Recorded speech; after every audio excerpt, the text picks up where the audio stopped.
glória a Deus, aleluia. A paz do Senhor Jesus, igreja.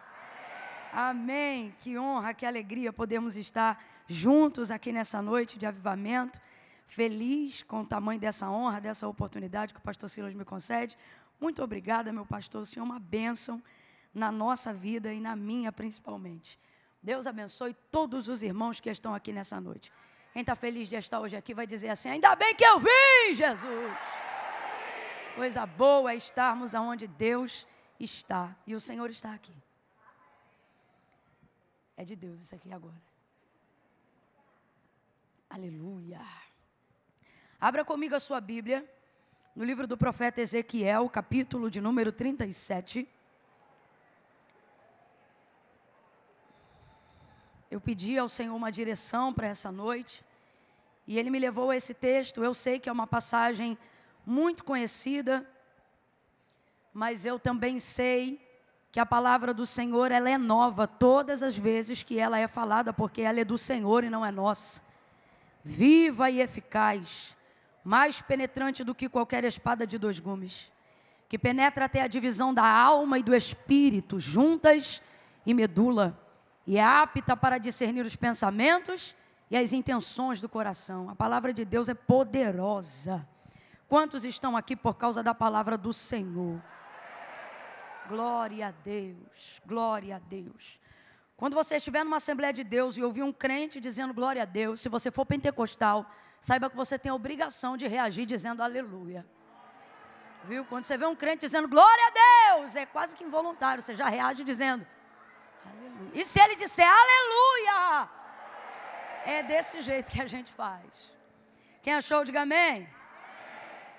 Diz assim o texto: veio sobre mim a mão do Senhor, e Ele me levou no Espírito do Senhor, e me pôs no meio de um vale que estava cheio de ossos. Ele me fez andar em redor deles, e eu vi que eram muito numerosos sobre a face do vale, e que estavam sequíssimos. E Ele me perguntou: filho do homem, poderão viver esses ossos? E eu disse: Senhor Deus, Tu sabes. Então Ele me disse assim: profetiza sobre estes ossos e diga-lhes assim: ossos secos, ouçam a palavra do Senhor. Assim diz o Senhor Deus a estes ossos: farei entrar em vós o Espírito e vivereis. Farei entrar em vós o Espírito e vivereis. Farei entrar em vós o Espírito. Completa aí para mim, por favor, gente. Farei entrar em vós o e vivereis. Porei nervos sobre vós. Farei crescer carne sobre vós. Sobre vós estenderei pele e porei em vós o Espírito e vivereis. Então sabereis que eu sou o Senhor. Portanto, profetizei como se me deu ordem. Enquanto eu profetizava, houve um ruído, um barulho, e os ossos se ajuntaram, cada osso a seu osso.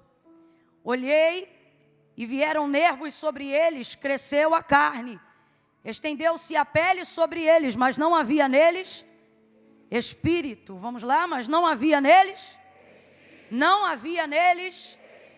Então Ele me disse assim: profetiza ao Espírito, profetiza, ó filho do homem, e dize ao Espírito: assim diz o Senhor Deus, vem dos 4 ventos, ó Espírito, e assopra sobre estes mortos para que vivam. Então profetizei como Ele me deu ordem, e então o Espírito entrou neles e eles viveram. Aleluia. E se puseram em pé um exército grande e numeroso, em outras versões, um exército grande e poderoso. E você diga amém por essa palavra. Graças a Deus. Eu estou com algumas informações na minha cabeça e eu vou te pedir paciência, porque o Espírito, ele é muito mais veloz do que a nossa capacidade humana não importando o tamanho da nossa capacidade humana. Tudo aquilo que o Espírito nos confia sempre vai se sobrepor à nossa habilidade, à nossa capacidade. E ele me deu algumas informações que me parece que eu não estava preparada fisicamente hoje o suficiente para isso, ou mentalmente hoje o suficiente para isso. Então eu vou devagar para tentar não errar, e você tente assimilar cada uma das coisas que vão ser ditas, porque às vezes, diante de um texto como esse, por a gente já ter lido, ouvido e falado sobre ele muitas vezes, a nossa mente já fica meio que formatada dentro do que pode ser dito. Então a gente acaba se fechando para uma coisa simples, porque acredita que só pode vir algo que vai ser interessante para a gente se for uma revelação que a gente ainda não ouviu. Mas a verdade é que antes de chegar em algo que a gente ainda não ouviu, Deus usa caminhos de muita simplicidade, porque Deus não é complicado. Então eu sei que muita gente conhece essa passagem, mas a primeira coisa que eu queria refrescar a sua memória e te lembrar, é que isto aqui é uma visão. Eu disse que isto aqui é uma visão, isto é uma visão. Uma grande visão, uma visão profética, uma visão que aponta para o estado atual de Israel na condição de cativeiro e que aponta também para um futuro de esperança dentro daquilo que Deus ainda fará dentro daquela situação de cativeiro. Porque diferente da nossa mentalidade de achar que as coisas só começam a acontecer, coisas boas, depois que processos difíceis acabam, Deus não depende de circunstâncias favoráveis para começar a agir, pelo contrário. Essas circunstâncias são o chamamento de Deus para que processos extraordinários aconteçam no meio da tribulação, no meio do processo. Tanto é que os maiores testemunhos que você tem para contar não são de momentos da sua vida onde você não tinha mais luta, mas foram em momentos onde a prova mais ardia que você viveu os maiores testemunhos que sua vida e seu ministério carregam. Porque essa é uma das características da ação de Deus. Ele não depende de nada melhorar ou de nada que é ruim agora passar para que coisas boas comecem a acontecer no meio do processo. Se eu fosse você, eu já estava glorificando, porque você está aqui talvez orando hoje no Aviva e dizendo: Deus, faz essa prova passar. E o Senhor está dizendo: se passar, acaba tudo, mas se eu passar contigo nela, essa prova vai ser o maior testemunho da tua história para esse ano. Então essa é uma característica do modo operandi de Deus, é assim que Ele opera. Então é uma visão, e essa visão é uma grande visão. Deus vai dar a Ezequiel essa visão, sem dúvida, em um dos piores cativeiros, em um dos piores momentos da vida da nação, do seu povo. É difícil encontrar no texto sagrado qualquer outro episódio ou pior momento da vida de Israel que se assemelhe a esse momento. Porque o que torna um momento mais difícil não é só o que você passa nele, mas é por quanto tempo você o passa.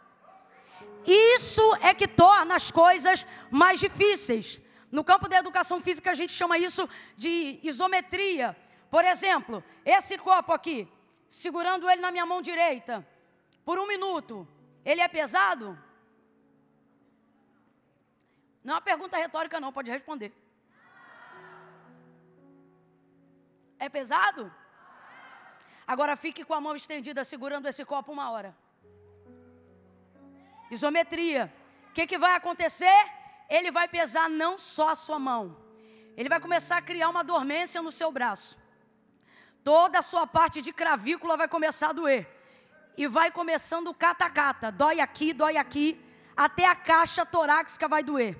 Por estar de pé vai afetar a sua coluna. E então o ciático vai começar a apertar. Tudo porque você está com um copo que não é tão pesado segurando em um braço. E aí eu te pergunto de novo, o copo é pesado? É por causa da quantidade de tempo que você está segurando ele, que aquilo vai se tornar uma tortura. Então por isso, o cativeiro babilônico foi sem dúvida o pior momento da trajetória registrada de Israel, não só pela tortura, prisão, morte, luto, entre tantas outras coisas que os cativos passaram, mas principalmente por causa da durabilidade do tempo que eles foram submetidos. E o tempo tem um poder na nossa vida que poucas coisas imprimem sobre nós tanto poder quanto o tempo. O tempo ele faz uma pessoa esperançosa se tornar amarga dependendo do tempo. Salomão ele vai dizer que a esperança que se adia, ou seja, que passa muito tempo para realizar, ela faz adoecer o coração.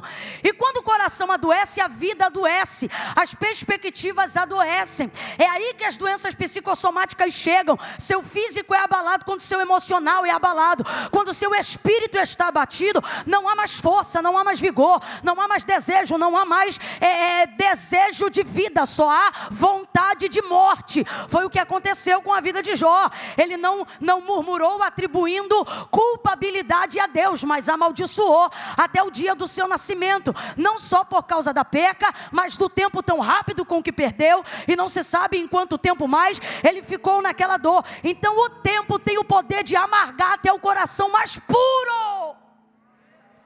E é Deus que usa o tempo para isso. Quando o Senhor tira o povo do Egito e vai trafegar com este povo para entrar em Canaã, Deuteronômio capítulo 5, ele vai dizer: eu te coloquei nesse deserto para te humilhar, para saber o que se passava no teu coração. E o que foi que Deus usou para que Israel pudesse manifestar aquilo que estava no coração? Deus não usou propriamente o maná ou a água que saiu da rocha. Tudo isso revelava Deus no processo. O que Deus usou para que os corações se manifestassem foi o tempo. O tempo. O sábio vai dizer que não é do mais veloz a corrida, nem do mais forte o dia da vitória ou da batalha, mas ele diz que todos, ou seja, o forte e o fraco, o rico e o pobre, estão submetidos ao mesmo fator que tortura, trabalha, treina, humilha ou exalta a todos, dependendo de como eles se comportam e do que ele está falando. Ele diz: tudo está subordinado e submetido ao tempo e à ocasião, ou seja, ao que acontece dentro daquele tempo. O tempo não respeita autarquia. Tempo não respeita carteira de membro. Tempo não respeita absolutamente nenhuma das coisas que a gente poderia utilizar para tentar ganhar tempo. Tempo não respeita. Então esse cativeiro, ele humilhou muita gente. Ele embaçou a vida de muita gente. A visão que Ezequiel está recebendo agora, a visão, diga comigo, a visão que Ezequiel está recebendo agora, é uma visão que fala sobre o seu estado, o estado da condição da nação aprisionada, fala sobre o que já aconteceu e fala sobre o que ainda vai acontecer. Porque uma característica das visões que Deus dá, é que Deus nunca fala só do que aconteceu. Ele até começa falando do que aconteceu, para mostrar qual é o estado original, ou para mostrar o que o tempo fez com você. Então em uma parte ele revela o que o tempo fez com você, e em outro momento ele revela o que ele fará com você. E Deus nunca usa o tempo da visão para falar só do que aconteceu. Deus vai se revelar numa visão a Ezequiel para falar do que vai acontecer. Então Deus está dizendo aos homens que recebem uma visão: tenham isso em mente, eu vou não só atestar o estado que você está, mas eu também vou revelar o lugar que eu vou te colocar. Eu não sei se você está entendendo, mas Deus me trouxe hoje aqui para dizer a alguém: há esperança na revelação do futuro, há esperança para quem persevera no tempo da dor. Deus então se manifesta a Ezequiel e entrega essa visão, uma visão global, uma visão nacional, uma visão que vai mexer com o mundo internacional, porque tudo que passa em Israel mexe com o mundo, com os governos, com os poderes. Nessa visão que Deus entrega a Ezequiel, toda ela é dada em espírito. Completa para mim, por favor. Ele a recebe, toda ela ali é dada em espírito. Deus é Espírito. Deus vai compartilhar com ele tudo da maneira dele em Espírito. É uma visão, lhe foi entregue em Espírito. Eu quero que você entenda isso, não é um sonho. Sonhos podem ter influências espirituais, mas sonhos não são visões. O profeta Isaías vai ensinar aos profetas dizendo: quando vocês tiverem um sonho, não digam eu tive uma revelação, diga eu sonhei. Tudo separado no seu devido lugar. A mulher de Pilatos, por exemplo, estava sob forte influência numa atmosfera espiritual daquilo que estava para acontecer com Jesus. Mas o Senhor não lhe entregou uma visão. Contudo, por causa da influência espiritual da crucificação de Cristo e por ele ser mantido por Pilatos, que era marido dela, a casa dela se conectou a uma atmosfera espiritual e ela teve um sonho, ao ponto que lhe perturbou a alma e lhe tirou a paz. Ela procura o marido dela e ela diz: não entres na questão deste justo, porque nessa noite eu muito padeci num sonho por causa dele. O texto não revela o que ela sonhou, mas o texto deixa claro uma revelação que era verdadeira. Enquanto o homem Cristo estava sendo acusado por crimes que nunca cometeu, mesmo sem ela ter relacionamento com ele, por divina revelação que estava sob influência de um sonho, ela vai dizer e afirmar que ele era justo. Mas eu quero que você entenda, não foi um sonho que Ezequiel teve, foi uma visão. Quando Deus quer falar com homens espirituais, Ele entrega a estes homens uma visão espiritual que vai apontar e vai estabelecer a maneira como nós devemos agir no físico, porque as visões são escassas. As visões vão se tornar completamente escassas nos dias do sacerdote Eli, quando ele tinha os seus filhos como administradores da casa de Deus, Ofni e Finéias. Quem ainda está comigo, diga amém. Naqueles dias o texto diz que as visões eram raras e as palavras de Deus eram escassas. O que o texto está dizendo? Que Deus não se revelava por intermédio de comunicação clara, seja verbal ou visual, diante do seu povo. E por que Deus não se comunicava de maneira clara, audível ou visual diante do seu povo? Porque os filhos de Eli, Ofni e Finéias eram dois prostitutos que prostituíam absolutamente tudo que deveria ser sagrado e santificado, até que depois que Ana entrega o seu filho para ser criado na casa de Deus, Deus vê ali pureza, Deus vê ali integridade, Deus vê ali santidade, Deus vê ali espiritualidade. Então as visões voltam nos dias de Samuel, a clareza volta nos dias de Samuel, a revelação volta nos dias de Samuel. Ele é um menino, mas Deus não confere visões por idade. Deus entrega visões por níveis de espiritualidade. Ele é um menino, mas é espiritual. Ele é um menino, mas é crente.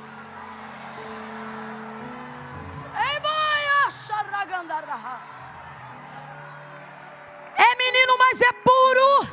É menino, mas é santo. É menino, mas não se prostitui. É menino, mas não corrompe. É menino, mas não rouba oferta. É menino, mas não mete o dedo na caldeira. É menino, mas não adultera. É menino, mas não vacila. É menino e é santo. É menino e é puro. É menino e é íntegro. Deus vê lugar para revelação clara, para a visão que aponta para destino. Deus vê lugar para a plataforma segura,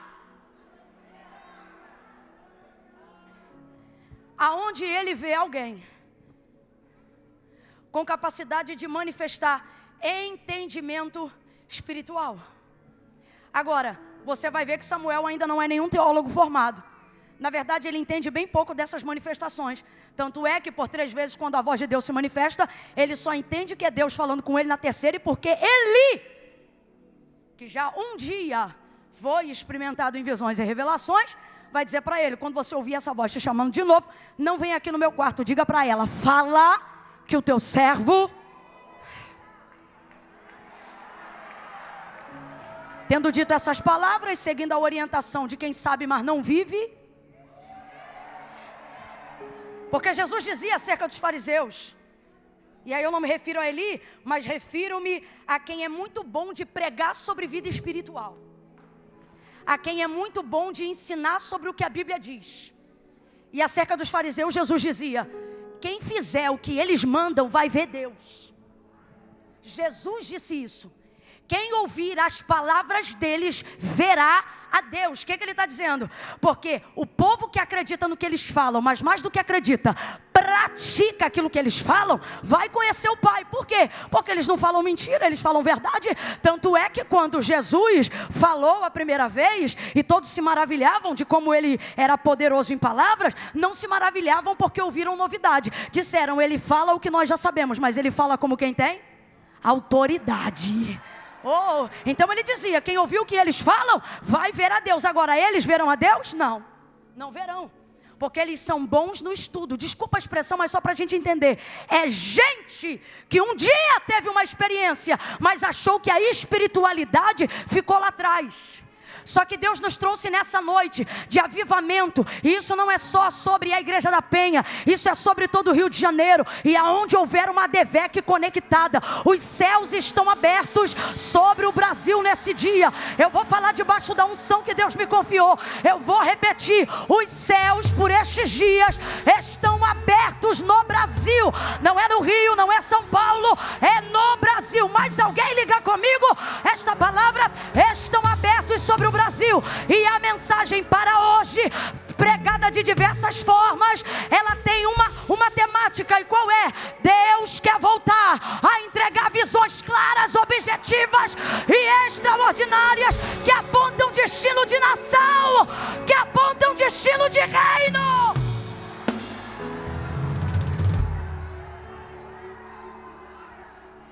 Grite comigo: uma visão. Você não gritou. Ai, Camila, que eu não sou muito de gritar. Veio no dia errado. Diga comigo: uma visão. Uma visão. Deus está dizendo: você não precisa de um exército, você precisa de uma visão. Um exército não dá uma visão, mas uma visão levanta um exército.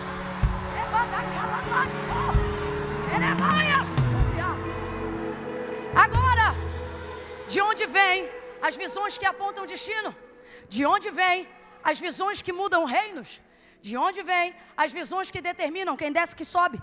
De onde vêm as visões que determinam o assentar das cadeiras? De onde vêm as instruções que mudam não só uma nação, mas um mundo inteiro? Vem de Deus. E o que eu vou falar bem rasgado, que é para todo mundo entender? Deus não vai falar com quem não é espiritual.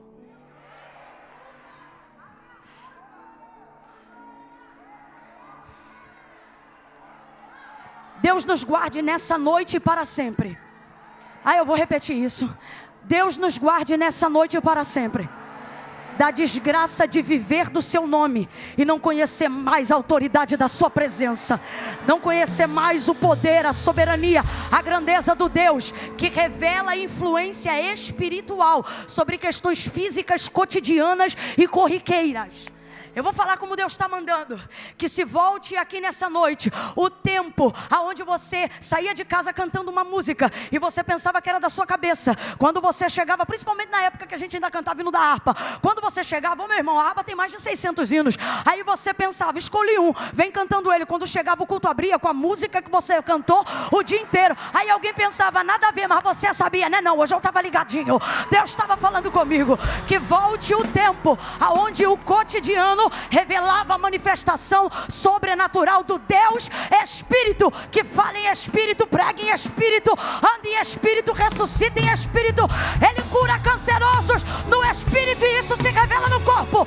Ele visita os aidéticos no sangue e isso se revela na saúde. A obra é espiritual e quem for espiritual vai receber visão, poder, destino e dedicação. Deixe que riam dos espirituais. Deixe que riam de você que salta da cadeira. Deixe caçoarem da sua língua, que é mais estranha do que as estranhas. Porque enquanto ele fala a mesma língua do dia que ele foi batizado, você já foi renovado para mais de 100 vezes desde que recebeu o batismo. Deixe.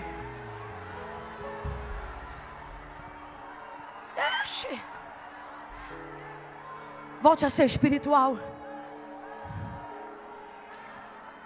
Mas há um medo de ser espiritual. Por que que é um medo? Medo de perder o crédito. Medo de não saber mais o que é de você e o que é do Espírito. E isso já revela um erro muito grande. Porque não são vozes que se parecem. Eu fico triste quando eu vejo um crente que está ouvindo ou sentindo algo e ele diz assim: rapaz, eu estou sentindo ou ouvindo assim, mas eu não sei se é Deus ou o diabo. Como se a voz deles... Eu fico triste com o tamanho nível de falta de discernimento. E aonde se revela isso? Irmãos, vida espiritual se conquista com devoção, ok? E devoção não se conquista com sentimento, se conquista com disciplina. Eu vou falar de novo. Vida espiritual se conquista com devoção. O que é devoção? Você ser devocional. Em que lugar o Deus sagrado é adorado na sua casa? De que maneira? Quantos minutos por dia? Quantas horas você dedica para Ele? O Deus que se revela pela sua palavra, tal palavra, você só abre ela quando está no culto ou ela tem lugar de fala na sua casa sem culto? É sobre isso que eu estou falando, devoção. Abra comigo a sua boca e diga devoção. Diga devoção. Devoção te dá passe para a vida espiritual, ok? Só que devoção não vem com efusão. Devoção vem com disciplina. Não é sentir para orar, é orar até sentir. Disciplina. Disciplina. E dentro de uma vida devocional, toda a capacidade de discernimento para você saber o que é de Deus e o que não é vem. E por que que vem? Porque você começa a desenvolver com Deus experiência, convivência, contato. Abra a boca e diga relacionamento. O problema é que somos bons de buscar a Deus em momentos de socorro. Então só sabemos que é Deus quando Ele age em situações impossíveis. E por que você só conhece Deus quando Ele se revela com milagre? Porque você só busca Ele no socorro e não desenvolve com Ele relacionamento. Porque não tem vida devocional. Vou falar rasgado que é para todo mundo entender. A gente é bom de campanha. A gente é bom de propósito. Agora, pegamos as disciplinas espirituais e começamos a fatiá-las para momentos de angústia. Quando, na verdade, as disciplinas espirituais não deveriam estar estabelecidas ou fracionadas de tempo em tempo. Mas por que que elas estão? Porque a vida material, a vida escolar, a vida na faculdade, a vida no trabalho, o CPF, o CNPJ e tudo que envolve a nossa vida ganhou maior relevância do que outrora, quando não tínhamos tantas opções e a nossa prioridade era a vida espiritual. Porque o crente que não tinha nada, ele não precisava escolher, porque ele só tinha Deus. Ele comia do que vinha da mão de Deus, ele passava pela porta que Deus abria. Ele não tinha dinheiro para comprar remédio, então ele tinha que orar para ser curado. Hoje não, hoje tu compra o remédio e toma. Aí se nada funcionar, tu vai para o hospital. Se o médico desenganar, aí você diz: Senhor, meu Deus e meu Pai, eu estou aqui na tua presença e o Senhor já viu que eu tentei de tudo. Deus está dizendo, realmente, vou falar a verdade, irmão, vou jogar limpo hoje, que eu não sei falar mentira.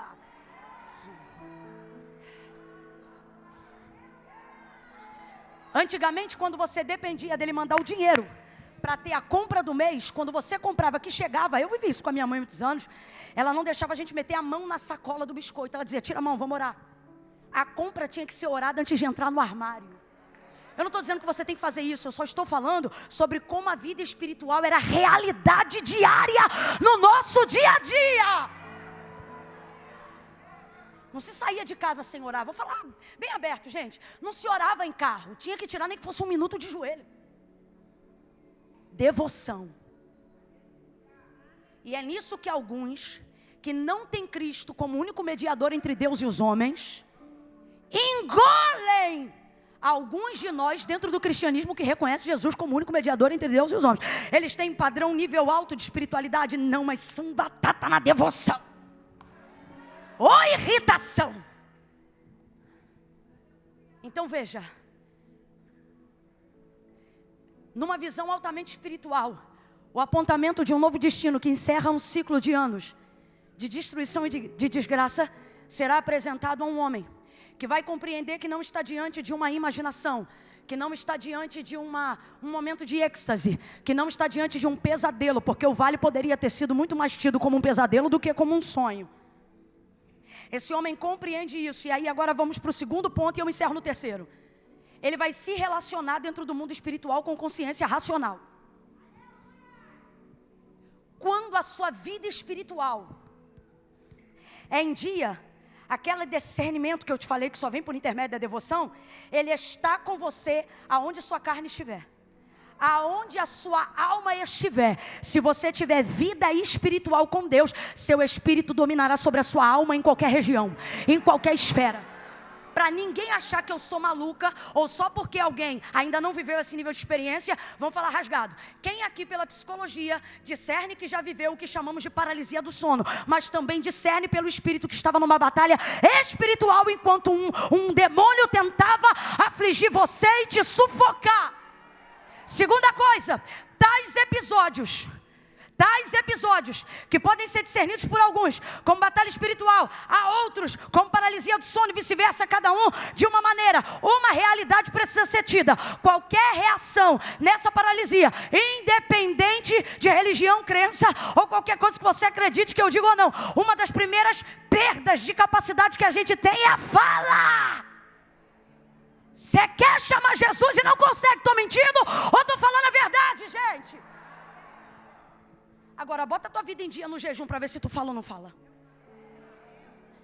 É a capacidade que a alma tem, por costume, de estar subordinada ao espírito. A tricotomia do homem é dividida dessa maneira: espírito, alma e corpo. Vamos juntos? Espírito, alma e corpo. Vai você sozinho. De novo. A maneira que está distribuída no texto para explicar sobre a tricotomia do nosso ser, ela está distribuída exatamente na categoria que nós dividimos agora. Não sou eu que estou botando o espírito em primeiro lugar, é a palavra. O texto não revela alma, corpo e espírito. Corpo, alma e espírito. O texto revela espírito, alma e corpo. Então quem vem primeiro? Quem vem primeiro? Porque Deus é. Então tudo tem que estar subordinado a Deus. E se Deus é espírito, qual é a área da minha vida que precisa desenvolver prioridade? A vida espiritual. Então vamos falar a verdade? Quer avivamento e você acha que avivamento é o quê? Recompensa financeira? Prosperidade e paz?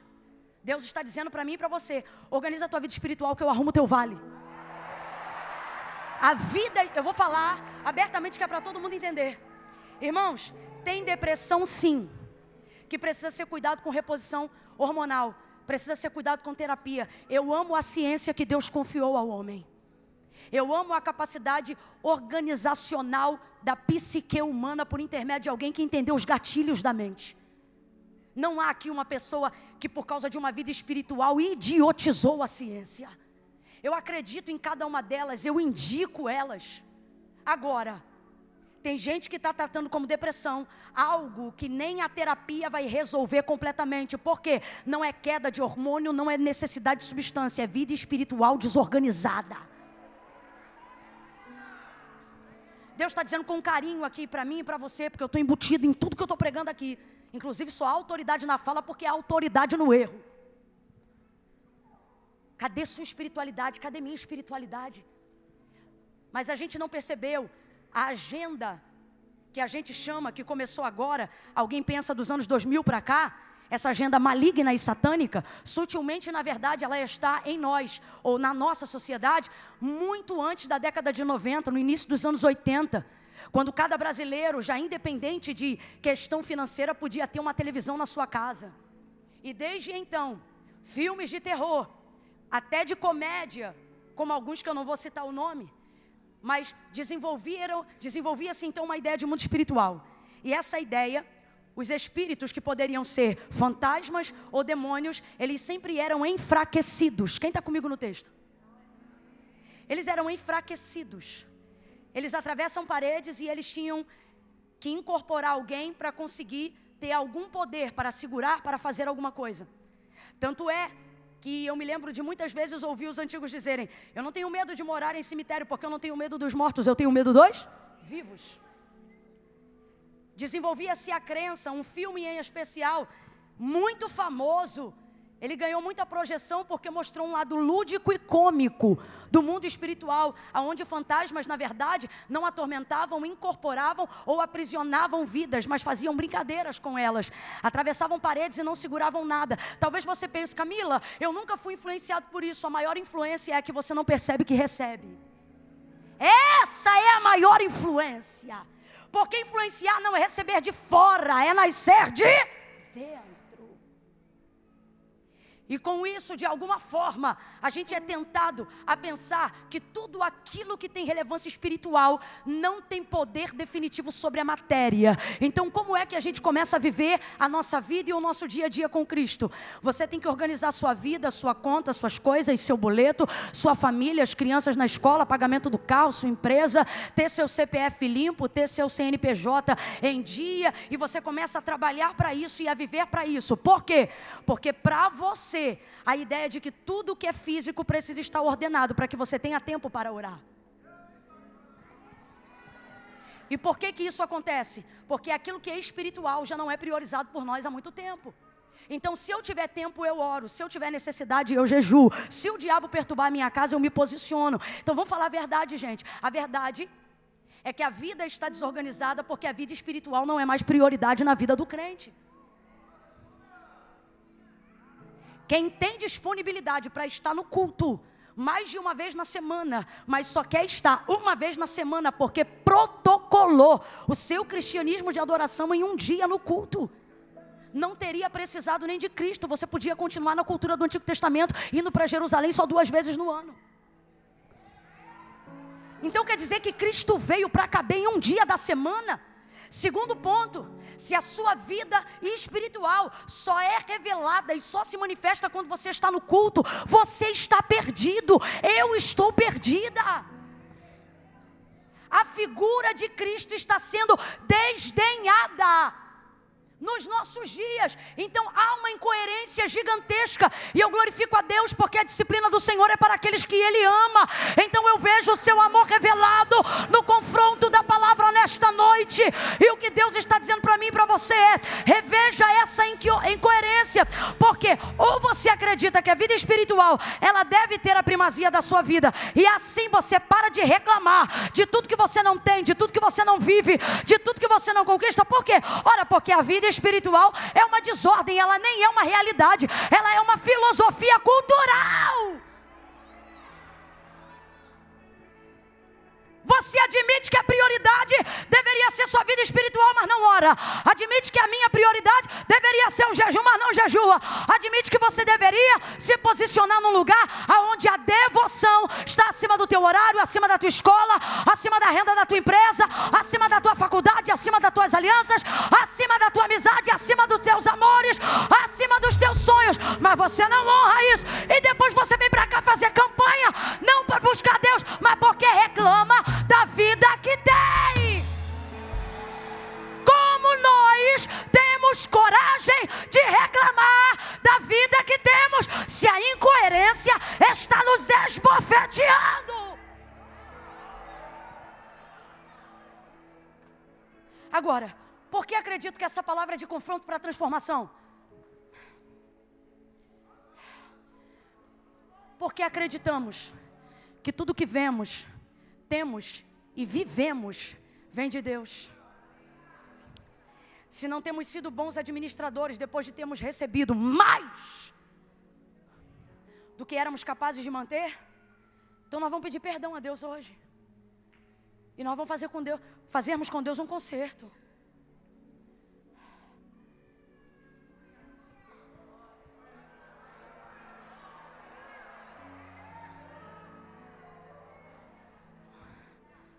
Camila, eu oro, Deus não fala comigo. Claro, você só fala com Deus quando você quer ouvi-lo. Você não tem devoção. Você não fala com Deus para adorá-lo. Depois quer que Deus te responda. Deus vai dar para ele a visão, coloca ele no meio do vale. Em algumas versões, ao meio da revista não corrigida e atualizada, ou corrigida e não atualizada, vai estar escrito assim: e me deixou lá. Eu particularmente gosto dessa versão porque não há incoerência nela. Há respaldo e abertura para essa tradução. Me tomou, me levou e me deixou lá. E por que eu digo que há respaldo para essa tradução? Terceiro e último ponto. Porque quando o Senhor entrega a visão e coloca Ezequiel no meio do vale, a capacidade racional dele se relaciona com a capacidade espiritual. A gente tem que parar de cometer esse equívoco de achar que por ser espiritual tem que deixar de ser racional, aí fica maluco. Ou que para ser racional tem que deixar de ser é a guerra do pecado, porque o diabo não quer que nós tenhamos relacionamento diário com Deus. Agora, Deus vai fazer perguntas e quem vai responder é a consciência de Ezequiel. Ele está numa visão que está em outra dimensão. Quem está acompanhando, diga amém. Só que Ezequiel, num mundo espiritual, responde numa dimensão de consciência racional. Ele não está dopado. Ele não está em estasia espiritual. A racionalidade que Paulo prega sobre o nosso culto está em Ezequiel na hora da revelação. E então ele pergunta: filho do homem, poderão viver esses ossos? Ele sabe que é uma visão, mas ele não se emociona. Aleluia. Jeová, pode? Não.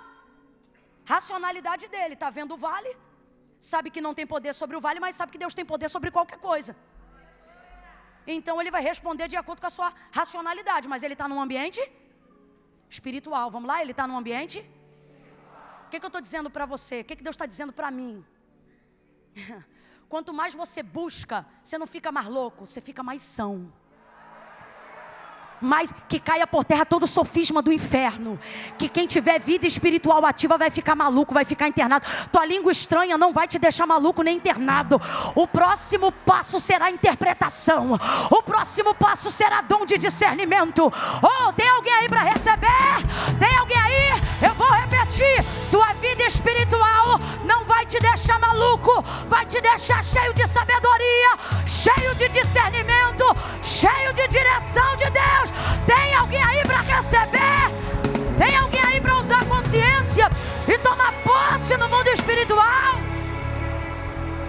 Aleluia! Aleluia! Aleluia! Com a consciência ele responde sem emoção. Tem emoção aqui não, meu irmão. Só tem vida espiritual e vida racional. Senhor Deus Jeová, tu sabes. Tu sabes. Então o Senhor diz assim para ele, usando a consciência dele. Porque Deus é espírito, eu sou espírito, alma aí. Então vamos lá, Deus é? Mas eu sou o quê? Deus é o quê? Mas você é o quê? Deus sendo espírito, faz o que quiser, do jeito que quiser, na hora que quiser. Eu não. Eu tenho que organizar as coisas que Deus faz em mim. Então ele fala no espírito. No espírito eu recebo, mas executo na racionalidade. Filho do homem, é Deus espírito falando com ele. Poderão viver esses ossos? Na racionalidade, porque ele é homem, não é Deus, ele responde. Senhor Deus, tu? Então profetiza. A impressão que a gente tem, por causa da emoção, e de achar que espiritualidade tem mais a ver com emoção, só que espiritualidade tem mais a ver com racionalidade do que você imagina. Ai, olha aqui que forte. Deus disse profetiza e ele começou a profetizar. Mano, você leu comigo. Calado ele estava, calado ele ficou. Por quê? Porque eu não vou profetizar segundo uma palavra que eu estou imaginando. Até porque a realidade na visão desse vale é desordenada, é horrível. Eu não vejo em mim capacidade e habilidade para desenvolver nada nesse vale. Então ele disse profetiza, mas ele estava esperando o que Deus ia mandar ele profetizar. Então guarde isso. Quer ter uma vida espiritual profética ativa? Não profetize o que você sente. Só abra a boca quando Deus te entregar a palavra. Profeta de verdade não inventa nada. Profeta de verdade, ele desenvolve a capacidade de repetir o que a palavra já disse. Aprende a liberar a palavra. Aprende a falar o que Deus já disse. Aprende a... Meu Deus, estou sentindo uma graça de Deus tão grande aqui. Bota a mão no ombro do vizinho, vai, mexe com ele. Bota a mão no ombro da vizinha, vai. Vai. Camila, ele não está com cara boa não. Mostra para ele que profeta não tem medo de cara. Bota a mão no ombro dele e diz assim, repete. Fala, repete tudo que Deus já te disse. Se ele disse eu vou salvar o teu marido, tu vai andar pela casa dizendo Deus vai salvar o meu marido. Deus vai salvar meu marido. ouvido. Se ele já disse, eu vou fazer do traficante um evangelista, anda pela casa dizendo, o meu filho não é traficante, ele é um evangelista. Abra a tua boca e profetize. Abra a tua boca e libere a palavra que Deus já te entregou.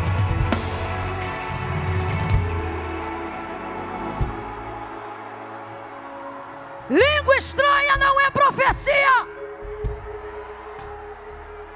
Movimento espiritual não desenvolve poder de transformação. A única coisa que transforma é a palavra. Tanto é que mover não traz palavra, mas palavra traz mover. O Espírito de Deus se movia sobre a face das águas, ok. E enquanto ele se movia, Gênesis 1, o que ele criava? Nada. Espírito de Deus se movia sobre a face das águas. E enquanto ele se movia, houve luz? Sol? Lua? Terra? Versículo 2. Então Deus disse. Grita para alguém, diz palavra. Palavra. Se tiver palavra, vai ter exército no vale. Se tiver palavra, vai ter destino. Se tiver coragem de repetir o que Deus falou, Deus está dizendo, a coragem é do profeta, mas a palavra é minha, e eu velo para cumprir a minha palavra. Então nessa noite, Deus não está perguntando para mim se eu tenho palavra, Ele está perguntando para mim se eu tenho coragem. Ele não está perguntando para você se você tem palavra, porque a palavra não é tua, a palavra é. Ele quer saber se você tem coragem. Coragem de quê? De botar na tua boca o que o teu ouvido ouviu. Vamos falar a verdade? Ninguém aqui tem dificuldade de crer que Deus faz. O problema é repetir o que Ele falou. Quem é Ezequiel? Por que ele é profeta? Porque ele fala em línguas? Não, o batismo nem desceu ainda. Ele só fala hebraico mesmo e mais nada. Talvez o idioma dos caldeus, enfim. Por que você não tem coragem de profetizar? Porque você quer ter certeza se Deus já falou. E Deus está dizendo, está na hora de você aprender a discernir minha voz. Eu não falo na tua língua, eu falo no teu ouvido. Tua língua é que tem que ser obediente e corajosa para repetir o que eu falei. Ele não profetiza e Deus começa a falar, porque Deus ensina para ele o que ele tem que profetizar, falar. Então primeiro ele ouve, depois ele... gente, isso é milenar. Para falar primeiro tem que... Então primeiro ele ouve, depois ele... Depois que ele ouve, ele tem capacidade de reproduzir com fidelidade o que Deus falou, mesmo sendo totalmente contrário à realidade. Vou falar do jeito que Deus está mandando. O problema não é que você não tem unção, o problema é que você não tem coragem. Hoje mesmo eu postei um vídeo no meu feed, e o que eu dizia é o seguinte, às vezes não falta coragem, falta clareza. Porque quando você tem certeza, você não tem medo de falar. Mas por que não está tendo certeza? Porque não tem o raio da vida espiritual ativa. Só que Deus está dizendo, tu vai ativar. E quando eu falar, tu vai ter coragem de abrir a boca e declarar tudo o que eu te mandar dizer. Deus então fala, ele ouve e com coragem declara. Quando ele declara, a primeira coisa que Deus diz para ele é o seguinte, eu vou botar o espírito e vivereis. Mas é a primeira coisa que Deus bota? Não, primeiro Deus bota a carne, depois ele bota nervo, depois ele estende sobre os corpos ou os esqueletos pele. Qual é a última coisa que ele bota? Qual é a última coisa que ele bota? Mas ele diz que só vai viver depois que entrar neles o... Mas eles só vão viver depois que entrar neles o... Essa é a última coisa, mas quando Deus manda Ezequiel profetizar, manda ele profetizar de trás para frente. Carne, nervos, pele. Aí músculos, tendões, está tudo no meio. Qual é a última? Espírito. A visão do vale fica pior à medida que ele profetiza, porque pior do que ver esqueleto é ver corpo. Você fica mais assustado com uma ossada ou com um cadáver? Esquece, eu não quero ver não. E agora que o Espírito vai tornar eles de defuntos para soldados. Não, gente. Vai passar de morto para soldado. Vai passar de morto para valente. Talvez tenha alguém do teu lado que você diz, Camila, parece até morto. Antes do avivo acabar, vai sair daqui marchando. Eita glória! A palavra de Deus tem esse poder. Agora veja, Deus fala tudo o que Ezequiel tem que falar, mas quando Deus fala, nada acontece no vale. Vou falar uma parada que parece louco. Ih, Camila falou parada, sou carioca, você que é de outro estado, me desculpe. Na moral, foi mal. Não, cara, desculpa. Ô, bicho. Deus falou primeiro. Quem falou primeiro? Quem liberou a palavra poderosa primeiro? Só que os ossos só se mexem e só se levantam depois que quem fala? Deus ou Ezequiel? Teria Ezequiel mais poder para exercer a palavra de Deus do que o próprio Deus da palavra? Tem alguém em dúvida? Eu vou perguntar de novo e já vou mirar o microfone. Quando Deus fala, o que acontece? Nada. Mas quando Ezequiel fala, o que acontece? Tudo. Vamos lá? Quando Deus fala, o que acontece? Mas quando Ezequiel fala, o que acontece? Tudo que Deus falou. Então eu pergunto, haveria na boca de Ezequiel mais poder para ministrar a palavra do que na boca do Deus da palavra? Claro que não! Heresia! Antes tudo que eu. Não. Mas por que quando Deus fala não acontece nada? E é por isso que eu gosto da versão Almeida corrigida não atualizada. Porque ela deixa claro algo que aconteceu ali no mundo espiritual. Me tomou, me levou e me deixou. Então vamos lá, Deus está no vale na sua onipotência? Deus está em uma figura acessível ao vale a Ezequiel ali? Não, não está. Me tomou, me levou e me deixou lá. Então na visão, Deus está? Não, não está. Me tomou, me levou e me... Não ficou. Só que Ezequiel continua ouvindo. Então entenda, Deus não está no vale, mas está em alguém que está no vale. Alguém entendeu? Então vamos lá, ele não está no vale, mas ele está onde? Vai, ele não está no vale, mas ele está onde? Ele não está no vale, mas ele está onde? Ele não está no vale, mas ele está onde? Ele está com o profeta. Ele está em quem repete a palavra. Às vezes você olha para o vale e você diz, Deus, resolve isso. Você diz, Deus, arruma isso. E Deus está dizendo, eu não vou arrumar nada que eu já te dei palavra para arrumar. Eu não vou entrar onde eu já te dei autoridade para entrar. Eu não vou pisar aonde eu já te dei poder para pisar. Tem palavra? Então abre a boca e profetiza. Dá um salto dessa cadeira. Quem quer mudar a vida espiritual hoje? Dá um salto dessa cadeira. Abre a boca e comece a profetizar. Comece a profetizar. Libere as palavras que Deus já te entregou. Repita as promessas que Ele já te fez. De pé, de pé, de pé.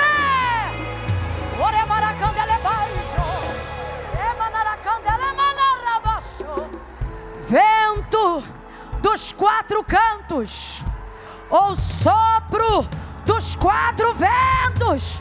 Sopra, sopra, sopra, sopra, sopra, sopra na Devec, na Penha nessa noite. Vento do Espírito.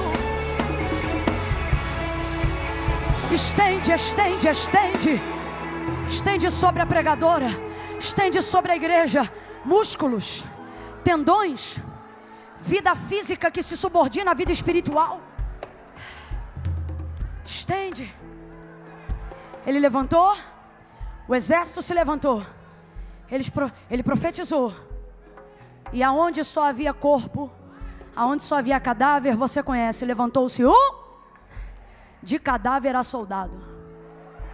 Antes do ano de 2024 terminar, alguém vai perguntar: o que aconteceu com aquela depressão? Você vai dizer: rapaz, eu fui de cadáver a soldado em 1 mês.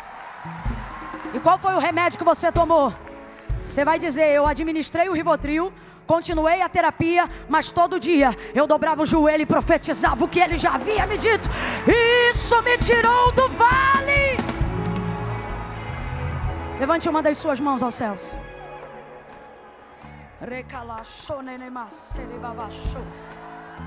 Deus, nós estamos em conferência. E a conferência revela o nosso clamor. Aviva, aviva, aviva, aviva. Começa em nós. Começa tocando no corpo. Começa, Senhor, ajudando a vida emocional. Começa organizando as prateleiras do pensamento. Começa ajudando a quem já está buscando recurso humano Começa a organizar os nervos, os tendões. Repreende o espírito da enfermidade. Repreende as doenças psicossomáticas. Senhor, nós te apresentamos agora ansiedade, crise de ansiedade, síndrome do pânico, síndrome do pensamento acelerado, crise financeira. Deus, eu te apresento tudo aquilo que tipifica o vale, aquilo que nos desorienta, aquilo que nos assusta. Nós te apresentamos o Brasil, te apresentamos, Senhor, todo o quadro político da nossa nação, mas estamos aqui crendo que há céus abertos sobre o Brasil, enquanto nós clamamos: aviva! Aviva! Os profetas clamam: aviva! Aviva! Aviva a tua obra e começa em nós. Não começa no Planalto, não começa no Senado, começa nos profetas. Começa no pastor Silas, que amanhã vai estar falando. Começa nele, usa ele, enche ele do teu espírito, o espírito que cala a mentira, que cala a acusação, que desconcerta a mentira. Usa o teu filho com autoridade no espírito, com sabedoria. Mostra que ainda há profeta no Brasil. Como igreja nós oramos.